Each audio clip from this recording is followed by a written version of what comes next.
প্রথম বর্ষে আমাদের সবাইকে হিউম্যান বোনস কিনতে হয়। এটা কি মৃত ব্যক্তির মর্যাদার সাথে সাংঘর্ষিক নয় কি? অবশ্যই সাংঘর্ষিক। অবশ্যই এটা আমাদের করা উচিত না।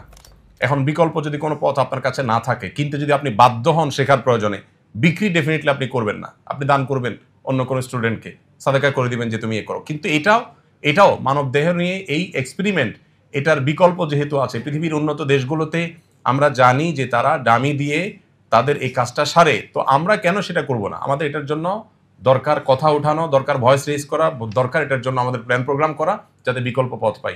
আল্লাহ তাআলা বলেছেন, ওয়ালাকাদ কাররামনা বানি আদম। হাদিসে আসছে নবী সাল্লাল্লাহু আলাইহি ওয়াসাল্লাম বলেছেন, কাসরু আজমিল মাইয়িতি কাকাসরি হাইয়া। একজন মৃত মানুষের হাড্ডি ভাঙা আর জীবিত মানুষের হাড্ডি ভাঙা সমান। এখানে সমান বলতে কি বোঝানো হয়, এটা নিয়ে বিরাট বিস্তারিত ব্যাখ্যা বিশ্লেষণ আছে স্কলারদের ভিতরে। একটা হলো যে মৃত মানুষের শরীর নিয়ে কাটাছেঁড়া করা, এই যে আমাদের পোস্টমর্টেমের যে ইয়েটা আছে, এ জাতীয় যত আপনার কার্যক্রম আছে, এগুলো এই হাদিসের আলোচনা অনেক ওলামা একরাম নিষিদ্ধ বলেন, যদিও এর অন্য ব্যাখ্যাও আছে, আমি ডিটেইলে যাচ্ছি না। এরপরে প্রশ্নের উত্তর হলো যে বাসায় মা মেয়েদেরকে বা স্ত্রীকে নিয়ে যদি জামাতে নামাজ পড়েন, একামত দেওয়ার প্রয়োজন আছে কিনা। একামতের কনসেপ্ট আমাদের বুঝতে হবে। একামতটা কি? একামতটা হলো আমি নামাজে দাঁড়াচ্ছি, কেউ যদি আমার সাথে এসে শামিল হওয়ার সুযোগ থাকে সেজন্য আসে, তার জন্য তাকে ডাক দেওয়া, জানান। এই জন্য জামাতে আপনি বাসায় মা বোনদেরকে সাথে নিয়ে জামাতে নামাজ পড়লেও একামত দিবেন, তবে একামত আপনি দিবেন অথবা কোনো পুরুষ দিবেন। আর এমনকি একাও যদি আপনি কোনো ফরজ নামাজ পড়েন তাহলেও আপনি একামত দিবেন। কেন? কারণ নবী করিম সাল্লাল্লাহু আলাইহি সাল্লাম এই সম্পর্কে হাদিসে কিন্তু পরিষ্কারভাবে নির্দেশ করেছেন যে একটা লোক যদি একাকী থাকেন, কোথাও কোনো মানুষ নেই, জনমানব শূন্য জায়গা, তিনিও যদি এখানে নামাজ পড়েন তিনি একামত দিবেন। তার একামতের মিনিং হবে, আজান মিনিং হবে যে কেউ যদি আমার আওয়াজ শোনো, কোনো মানুষ যদি থাকে সে যেন আমার সাথে এসে শামিল হোক, কেউ শামিল না হোক, একামত দিলে সে সওয়াব পাবে। এই জন্য একাও যদি ফরজ নামাজ একা পড়েন, তারপর একামত দিয়ে পড়াটাই হলো সুন্নাহ। অতএব মা বোনরা জামাতের সাথে পড়লে তো অবশ্যই একামত দিবেন। মসজিদের প্রধান জামাতের পর আবার কেউ জামাত করতে চাইলে তার নিয়মাবলী সম্পর্কে বিস্তারিত জানতে চাই। মসজিদের প্রধান জামাত হয়ে গেলে আর জামাত করা যাবে কিনা, এটা আরেকটা প্রশ্ন। তো এক্ষেত্রেও হানাফি থটে ওলামায়ে কেরাম বলেন যে করা যাবে না, মাকরুহ বলেন ওরা। যুক্তি কি? যুক্তি হলো যে এভাবে যদি সেকেন্ড থার্ড অপশন রাখা হয় তাহলে মূল জামাতের গুরুত্ব মানুষের কাছে কমে যাবে। এই যুক্তিতে ওনারা মাকরুহ বলেন।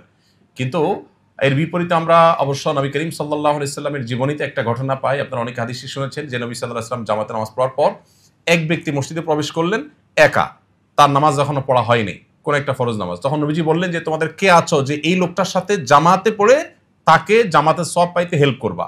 তখন একজন হাত তুললেন, বললেন ঠিক আছে তাহলে তুমি পড়ো। তো এই হাদিস থেকে দ্বিতীয় জামাতে সাহাবীদের পড়ার বিষয়টা সাব্যস্ত হয়।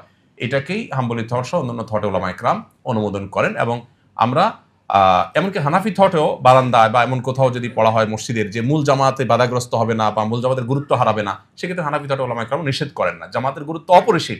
1 টাকা যদি আমি 27 টাকা পাই, আমি কি দুঃখে 1 টাকার অপশন নিতে যাব, যেখানে সালাতুল জামাআতে তাফজুলু সালাতুল ফজর বি 27 দারাজা। নবীজি বলেছেন একা নামাজ পড়লে মানুষ 1 গুণ সওয়াব পেলে জামাতে নামাজ পড়লে 27 গুণ সওয়াব হয়।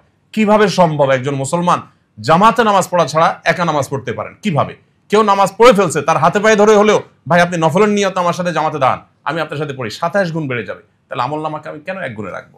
প্রথম বর্ষে আমাদের সবাইকে হিউম্যান বোনস কিনতে হয়। এটা কি মৃত ব্যক্তির মর্যাদার সাথে সাংঘর্ষিক নয় কি? অবশ্যই সাংঘর্ষিক। অবশ্যই এটা আমাদের করা উচিত না। এখন বিকল্প যদি কোনো পথ আপনার কাছে না থাকে, কিনতে যদি আপনি বাধ্য হন শেখার প্রয়োজনে, বিক্রি ডেফিনিটলি আপনি করবেন না। আপনি দান করবেন অন্য কোনো স্টুডেন্টকে, সাদাকা করে দিবেন যে তুমি এ করো। কিন্তু এটাও মানব দেহ নিয়ে এই এক্সপেরিমেন্ট, এটার বিকল্প যেহেতু আছে, পৃথিবীর উন্নত দেশগুলোতে আমরা জানি যে তারা ডামি দিয়ে তাদের এই কাজটা সারে। তো আমরা কেন সেটা করব না? আমাদের এটার জন্য দরকার কথা উঠানো, দরকার ভয়েস রেজ করা, দরকার এটার জন্য আমাদের প্ল্যান প্রোগ্রাম করা, যাতে বিকল্প পথ পাই। আল্লাহ তাআলা বলেছেন, ওয়ালাকাদ কাররামনা বানি আদম। হাদিসে আসছে নবী সাল্লাল্লাহু আলাইহি ওয়াসাল্লাম বলেছেন, কাসরু আজমিল মাইয়িতি কাকাসরি হাইয়া। একজন মৃত মানুষের হাড্ডি ভাঙা আর জীবিত মানুষের হাড্ডি ভাঙা সমান। এখানে সমান বলতে কি বোঝানো হয়, এটা নিয়ে বিরাট বিস্তারিত ব্যাখ্যা বিশ্লেষণ আছে স্কলারদের ভিতরে। একটা হলো যে মৃত মানুষের শরীর নিয়ে কাটাছেঁড়া করা, এই যে আমাদের পোস্টমর্টেমের যে ইয়েটা আছে, এ জাতীয় যত আপনার কার্যক্রম আছে, এগুলো এই হাদিসের আলোচনা অনেক ওলামা একরাম নিষিদ্ধ বলেন, যদিও এর অন্য ব্যাখ্যাও আছে, আমি ডিটেইলে যাচ্ছি না। এরপরে প্রশ্নের উত্তর হলো যে বাসায় মা মেয়েদেরকে বা স্ত্রীকে নিয়ে যদি জামাতে নামাজ পড়েন, একামত দেওয়ার প্রয়োজন আছে কিনা। একামতের কনসেপ্ট আমাদের বুঝতে হবে। একামতটা কি? একামতটা হলো আমি নামাজে দাঁড়াচ্ছি, কেউ যদি আমার সাথে এসে শামিল হওয়ার সুযোগ থাকে সেজন্য আসে, তার জন্য তাকে ডাক দেওয়া, জানান। এই জন্য জামাতে আপনি বাসায় মা বোনদেরকে সাথে নিয়ে জামাতে নামাজ পড়লেও একামত দিবেন, তবে একামত আপনি দিবেন অথবা কোনো পুরুষ দিবেন। আর এমনকি একাও যদি আপনি কোনো ফরজ নামাজ পড়েন তাহলেও আপনি একামত দিবেন। কেন?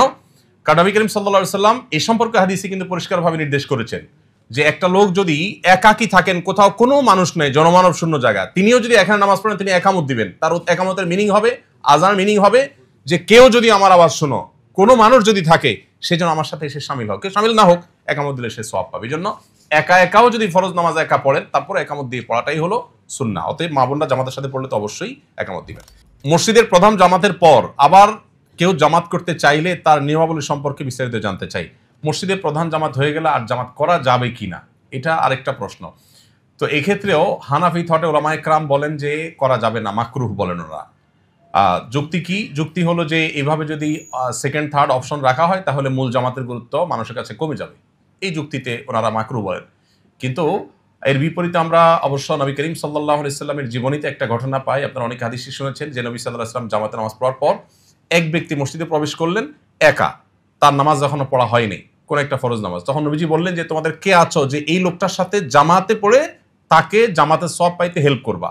তখন একজন হাত তুললেন, বললেন ঠিক আছে তাহলে তুমি পড়ো। তো এই হাদিস থেকে দ্বিতীয় জামাতে সাহাবীদের পড়ার বিষয়টা সাব্যস্ত হয়। এটাকেই হাম্বলি থট সহ অন্যান্য থটে ওলামায়ে কেরাম অনুমোদন করেন। এবং আমরা এমনকি হানাফি থটেও বারান্দায় বা এমন কোথাও যদি পড়া হয় মসজিদের যে মূল জামাতে বাধাগ্রস্ত হবে না বা মূল জামাতের গুরুত্ব হারাবে না, সেক্ষেত্রে হানাফি থটে ওলামায়ে কেরাম নিষেধ করেন না। জামাতের গুরুত্ব অপরিসীম। 1 টাকা যদি আমি 27 টাকা পাই, আমি কি দুঃখে 1 টাকার অপশন নিতে যাব, যেখানে সালাতুল জামাআতে তাফজুলু সালাতুল ফাজর বি 27 দারাজা। নবীজি বলেছেন একা নামাজ পড়লে মানুষ 1 গুণ সওয়াব পেলে জামাতে নামাজ পড়লে 27 গুণ সওয়াব হয়। কিভাবে সম্ভব একজন মুসলমান জামাতে নামাজ পড়া ছাড়া একা নামাজ পড়তে পারেন? কিভাবে? কেউ নামাজ পড়ে ফেলছে, তার হাতে পায়ে ধরে হলেও ভাই আপনি নফলের নিয়ত আমার সাথে জামাতে দাঁড়ান, আমি আপনার সাথে পড়ি, 27 গুণ বেড়ে যাবে। তাহলে আমল নামাকে আমি কেন 1 গুণে রাখবো?